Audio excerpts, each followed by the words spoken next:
औज़ुबिल्लाहिमिनश्शैतानिर्रजीम बिस्मिल्लाहिर्रहमानिर्रहीम। मैं हूं आपका तबीब हकीम लियाकत अली खिची अपने चैनल तिब की दुनिया मुफरद अज़ा के साथ। और आज का हमारा टॉपिक जिगर की कमज़ोरी कैसे दूर की जाए।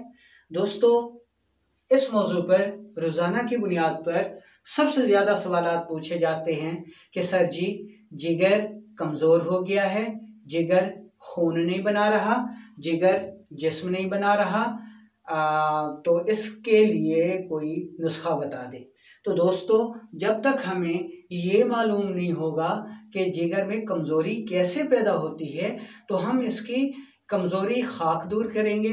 तो इसलिए मैंने सोचा कि इसके ऊपर आपको मुकम्मल आगाही दी जाए ताकि आपको ये समझ आ जाए कि जिगर में कमज़ोरी होती क्यों है, पैदा कैसे होती है और हम इसको कैसे दूर कर सकते हैं। तो दोस्तों, अपने टॉपिक की तरफ बढ़ने से पहले आपसे गुजारिश है कि अगर आपने हमारा ये चैनल सब्सक्राइब नहीं किया तो जल्दी से इसे सब्सक्राइब कर दें और साथ लगे घंटे के बटन को भी दबा दें ताकि तिब सेहत के मौजू पर हर नई आने वाली वीडियो आपको सबसे पहले मिल सके। तो दोस्तों, सबसे पहले तो हम ये देखते हैं कि कमज़ोरी जो है ये कैसे पैदा होती है। दोस्तों, किसी भी उज़्व में कमज़ोरी दो वजह से पैदा होती है, यानी इसकी जो इकसाम है वो दो है। कौन कौन सी? नंबर एक, बावजाए तस्कीन, और नंबर दो, बावजाए तहलील। तो आज हम जो पढ़ रहे हैं वो जिगर की कमज़ोरी बावजाए तस्कीन है।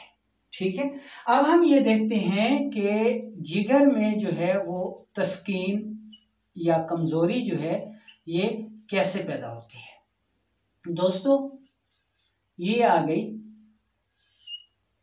तहरीक, ये आ गई तस्कीन और ये हुई तहलील।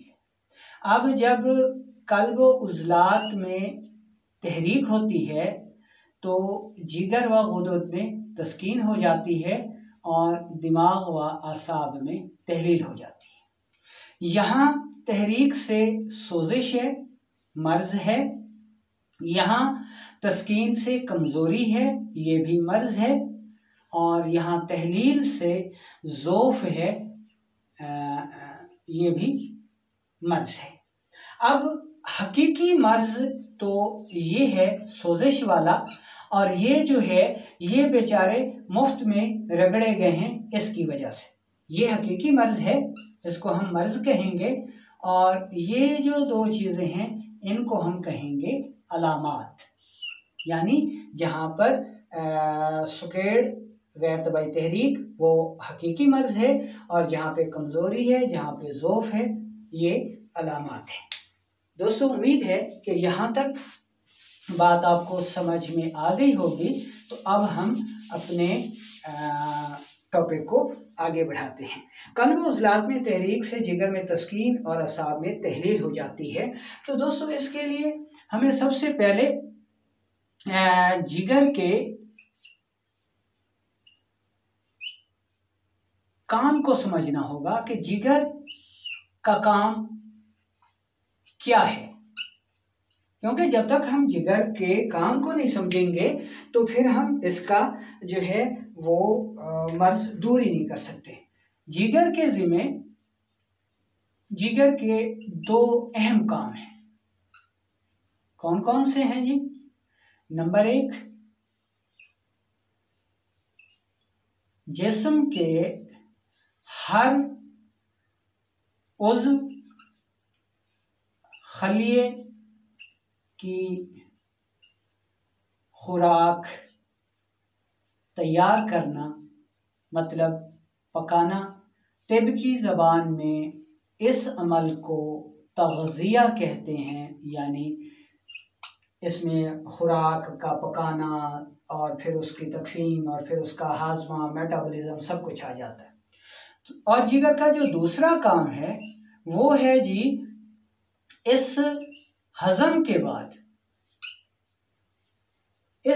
बाद बनने वाले फासिद मादों का अखराज। इस्तिलाह तिब में इस काम को तस्फिया कहते हैं। तो अब हमें मालूम हो गया कि जिगर का जो काम है वो तग़ज़िया और तस्फिया करना है, यानी हर उज़्व को उसकी खुराक देना, पकाना, उसमें तहलील करना, और तस्फिया से मुराद उनके फासिद मादों को खारिज करना है।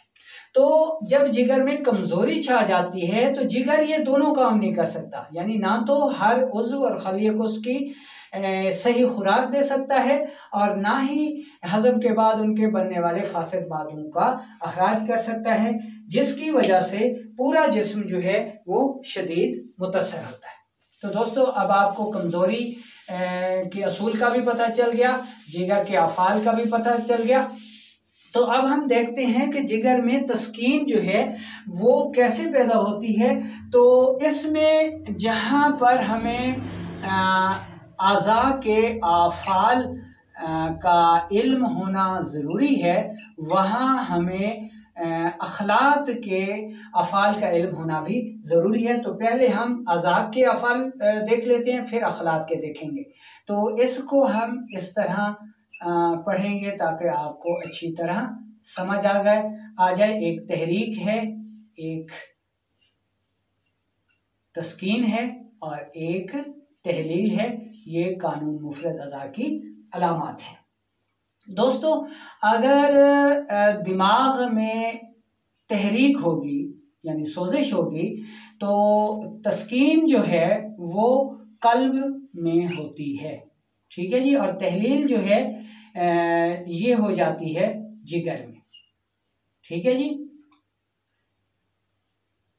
अब नंबर 2, दिमाग, यहाँ पर आ गया कल्ब, कि अगर तहरीक कल्ब में है, सोजिश कल्ब में है, तो तस्कीन जो है वो फिर जिगर में हो जाएगी, कमज़ोरी जो है वो जिगर में हो जाएगी, और तहलील जो है वो फिर दिमाग में हो जाएगी, यानी दिमाग ज़ौफ़ की वजह से कमज़ोर हो रहा होगा। और नंबर 3 पे अगर तहरीक या सोजिश जो है वो हो जाएगी जिगर में, तो तस्कीन जो है ये यानी कमज़ोरी जो है ये चली जाएगी दिमाग में हो जाएगी, और तहलील से ज़ौफ़ जो है ये हो जाएगा कल्ब में। तो ये था अफ़ालुल अज़ा।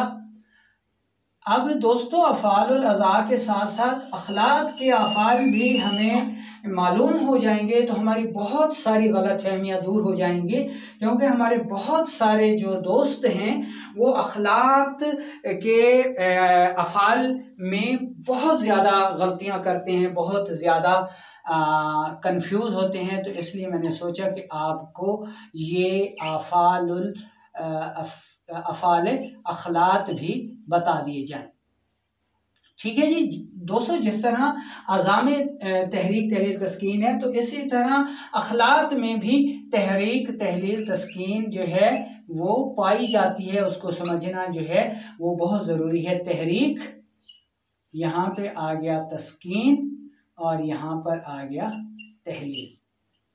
दोस्तों, अगर तहरीक है बलगम में, तो बलगम से जो है वो दिमाग तहरीक पाता है, ठीक है जी, और बलगम से जो तस्कीन होती है वो सौदा में होती है, यानी कल्ब, ठीक है जी, और बलगम से जो तहलील होती है वो होती है सफरा में।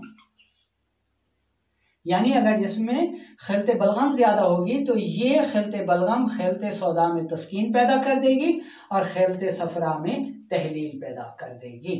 इसी तरह नंबर 2 पे आ जाएं तो खिलते सौदा आती है।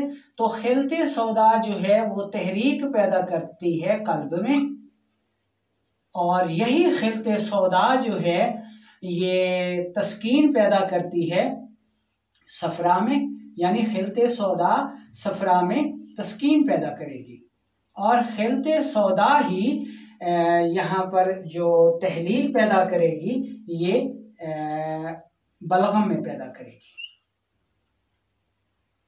ठीक है जी, यानी सौदा से कल्ब में तहरीक, सफरा में तस्कीन और बलगम में तहलील पैदा होगी। अब तीसरे नंबर पर चलें तो यहाँ पर आ जाता है जी सफरा। सफरा जो है ये जिगर में तहरीक पैदा करता है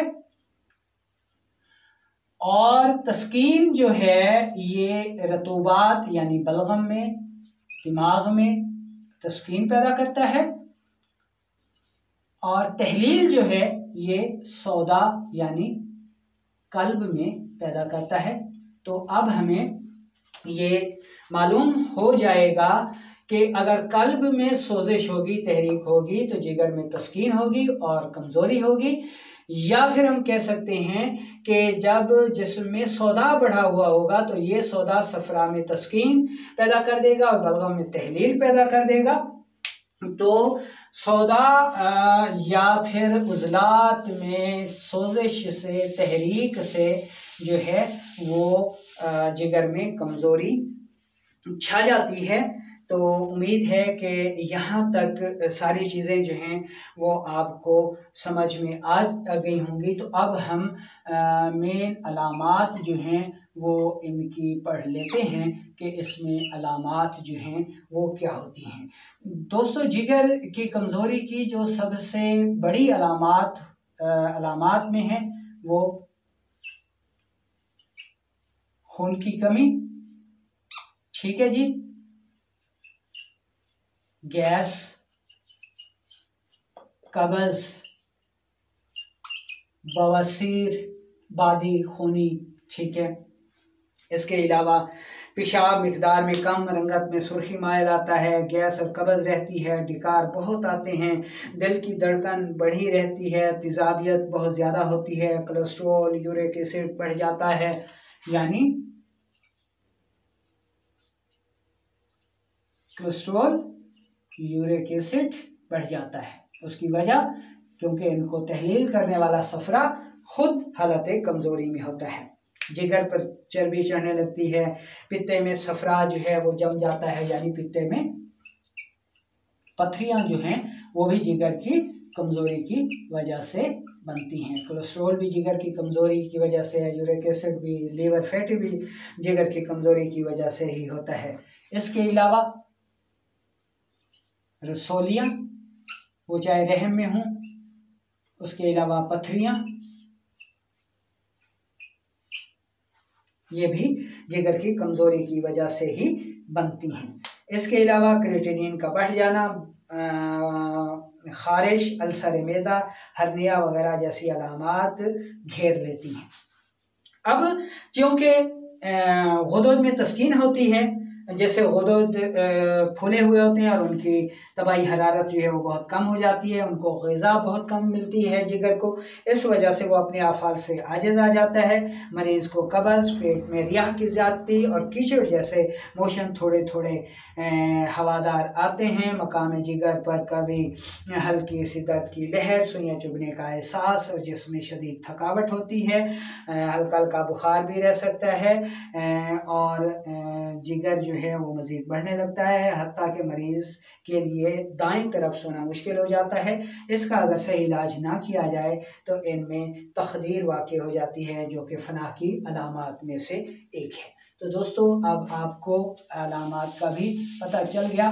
तो अब चलते हैं असूल इलाज की तरफ। असूल इलाज को समझना जो है वो ख़ास तौर पे मुआलजीन के लिए बेहद ज़रूरी है, क्योंकि आगे आपके ये असूल हर तहरीक में बेहद काम आएगा, इसलिए आपको इसको समझना बेहद ज़रूरी है। जिगर की कमज़ोरी क्योंकि सोजिश कल्ब से होती है और कल्ब की दो तहरीकें हैं, उज़लाती आसाबी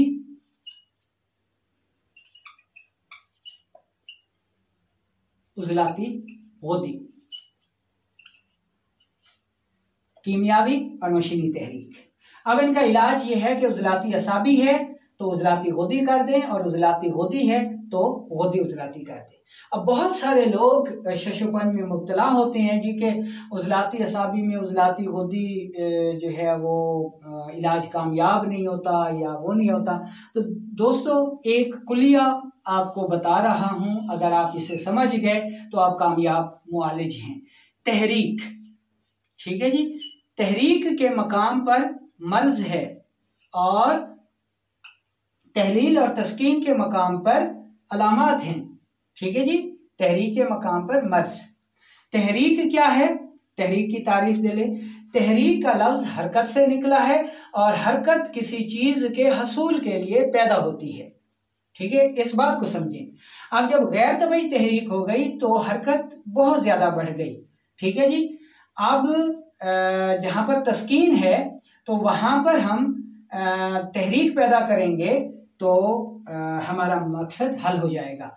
अब तहरीक या हरकत ये यकदम पैदा नहीं होती,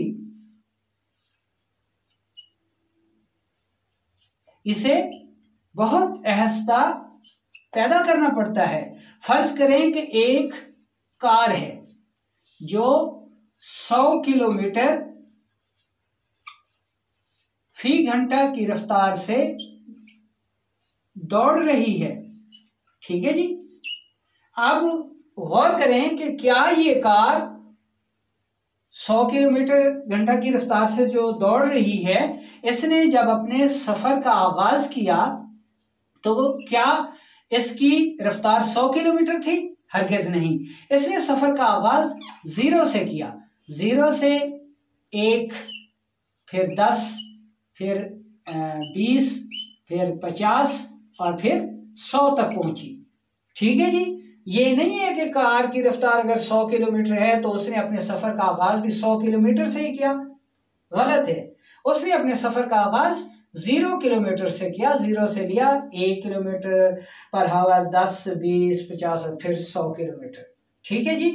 अब ये कार जो 100 किलोमीटर की रफ्तार से दौड़ रही है, इसको अगर हमने रोकना है तो ये नहीं है कि ये 100 किलोमीटर में ही जब वो ब्रेक हम लगाएंगे तो वो फौरन स्टॉप हो जाएगी, नहीं। इसकी रफ्तार जो है ये जो 100 किलोमीटर है ये 90 होगी, 50 होगी, 30 होगी, 20 होगी और फिर 0 पे जाके रुक जाएगी। अब आप इस मिसाल को समझ लें तो यही कि जब हमने तहरीक का आगाज करना है, जिस मकाम को हमने तहरीक देनी है तो उसको 0 से शुरू करेंगे, ठीक है, और जब 100 तक पहुंचेंगे तो उसमें तहरीक मुकम्मल हो जाएगी। और जिस तहरीक को हमने रोकना है तो ये 100 किलोमीटर है तो उसको हम आहिस्ता आहिस्ता करके रोकेंगे। यही असूल कानून मुफरद अज़ा में भी पाया जाता है। तो अब हम सबसे पहले उजलाती असाबी तहरीक का जो है वो जायजा लेते हैं। दोस्तों जब उजलाती असाबी में तहरीक होती है, ठीक है ना जी, तो तस्कीन जो है ये गुदी उजलाती में होती है, ठीक है। तहरीक उजलाती असाबी में, तस्कीन गुदी उजलाती में और तहलील आसाबी, तहलील जो है ये आसाबी गुदी में तहलील हो गई, ठीक है जी। अब ये मर्ज है। अब हमने इसका इलाज करना है। तो इलाज हम कैसे करेंगे कि उजलाती असाबी में तहरीक है और गुदी उजलाती में तस्कीन है, तो क्या हम 100 किलोमीटर की ही इसको रफ्तार दे देंगे डायरेक्ट कि चल भाई तो 100 किलोमीटर से ही दौड़, तहरीक में आ जा? नहीं, गलत है। उस्ताद साहिब ने फरमाया कि उजलाती असाबी में जो मुताफन खिल्त रुकी हुई है उसको उसी की मशीनी तहरीक से करो, यानी उजलाती असाबी में हम गुदी, उजलाती असाबी में हम उजलाती गुदी दवा देंगे, ठीक है जी। उजलाती असाबी का इलाज जो है वो हम उजलाती गुदी से करेंगे। अब यहाँ पर गलती क्या होती है, उजलाती असाबी मर्ज अपने लेवल पे है, हम उजलाती गुदी दवा जो है वो अगर बिना सोचे समझे दर्जा मर्ज के मुताबिक देंगे तो हमें रिजल्ट नहीं मिलेगा। फिर हम कहेंगे जी कि नज़रिया गलत है, तो गलत बात है। किसी भी उज़्व में तहरीक जो है वो हमेशा ज़ीरो से स्टार्ट होती है, इसलिए जब हम उजलाती गुदी दवा देंगे तो ये दवा दो काम करेगी, ये दवा दो काम करेगी। कौन से दो काम करेगी, एक तो ये उजलाती असाबी का मुताफन सफरा खारिज करेगी, दूसरा जब इसका ताल्लुक गुदद से जुड़ेगा तो ये गुदी तहरीक में ऐसा ऐसा ताकत लाना शुरू कर देगी। उजलाती गुदी हमने दवा दी तो गुदी उजलाती में ताकत आना शुरू हो गई, यहाँ पे सौदा का अखराज हो रहा है। ये तहरीक 0 से चली, 0, 10, 20, 30, जब गुदी उजलाती में ये 100 तक पहुंची तो गुदी उजलाती में जो तस्कीन थी ये तस्कीन दूर हो गई और ये जो यहाँ पे मर्ज था ये ख़त्म हो गया, यहाँ पे सोजिश ख़त्म हो गई, यहाँ जिगर की कमज़ोरी ख़त्म हो गई, यहाँ दिमाग का ज़ोफ़ ख़त्म हो गया और शिफा मिल गई। इसी तरह अगर उजलाती गुदी तहरीक है और उजलाती गुदी मशीनी तहरीक है, मशीनी तहरीक बेअंतहा तेज़ होती है, 100 की रफ्तार से चल रही होती है, तो इसको हमने कैसे रोकना है। उजलाती गुदी में जब तहरीक होगी तो तस्कीन जो है वो गुदी असाबी में होती है। उजलाती गुदी में तहरीक, तस्कीन गुदी असाबी,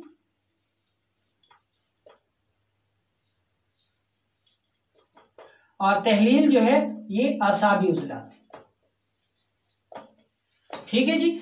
अब ये उजलाती गुदी जो कि यानी इसको समझ लें 100 किलोमीटर की रफ्तार से दौड़ रही है, तो इसको हम यकदम नहीं रोक सकते, इसलिए उजलाती गुदी में हम गुदी उजलाती दवा देंगे, यानी ऐसा स्लो प्रोसेस, तो ये रुक जाएगी। तो ये था जनाब इलाज का फलसफा। तो अब हम चलते हैं असूल इलाज की तरफ कि इसकी जो कमज़ोरी है वो हम कैसे दूर कर सकते हैं। दोस्तों, उजलाती असाबी है, मुआलजीन ये देख लें कि इसमें हब साबिर बेहतरीन दवा है उजलाती असाबी में, यानी 2 नंबर तहरीक में 3 मुलय्यन या हिस्ब ज़रूरत मुसहिल, हिस्ब ज़रूरत मुहर्रिक शदीद, मुलय्यन मुसल अक्सर तरियाक जो है वो हम दे सकते हैं। इसके अलावा जो है मुनासिब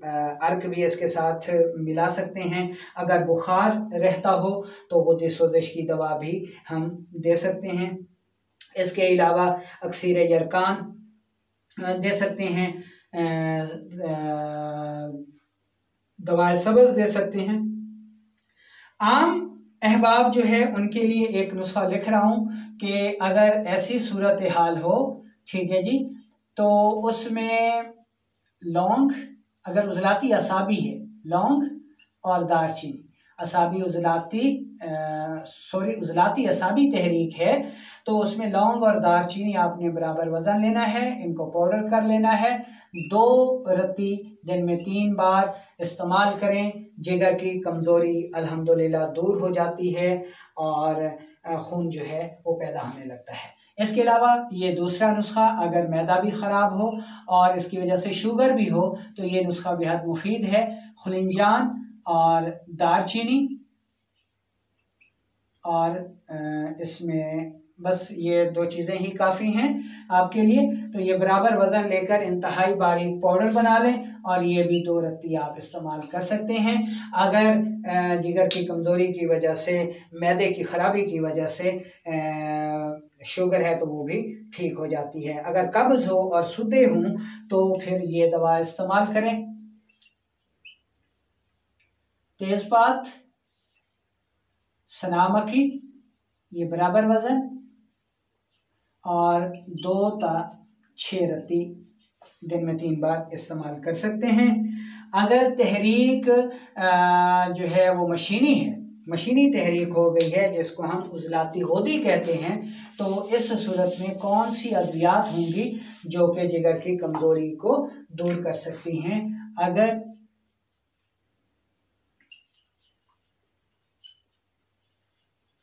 उजलाती होदी तहरीक है। तो इसमें जो 4 नंबर की अद्वियात हैं होदी उजलाती, इसमें 4 मुहर्रिक, शदीद, मुलय्यन, मुसहिल, अक्सीर और तरियाक, उसके बाद आखिर में मुकव्वियात दिए जा सकते हैं। इसके अलावा जवारिश कमूनी इस सूरत में बेहद मुफीद है। जवारिश कमूनी बिल मुफरद आज़ा वालिद है, ठीक है, बहुत अच्छे रिजल्ट मिलेंगे। अब यहाँ पर जो है सब चीज़ों को छोड़कर सिर्फ ये नुस्खा ही आप लोग बना लें तो जिगर की कमज़ोरी के लिए ये नुस्खा इस किस्म की कमज़ोरी के लिए बेहद मुफीद साबित होता है। खून भी पैदा करता है, यानी मौलद खून भी है, और कमज़ोरी जिगर की भी दूर करता है, और अकेला ये नुस्खा ही जो है वो बेहतरीन है। इसमें आपने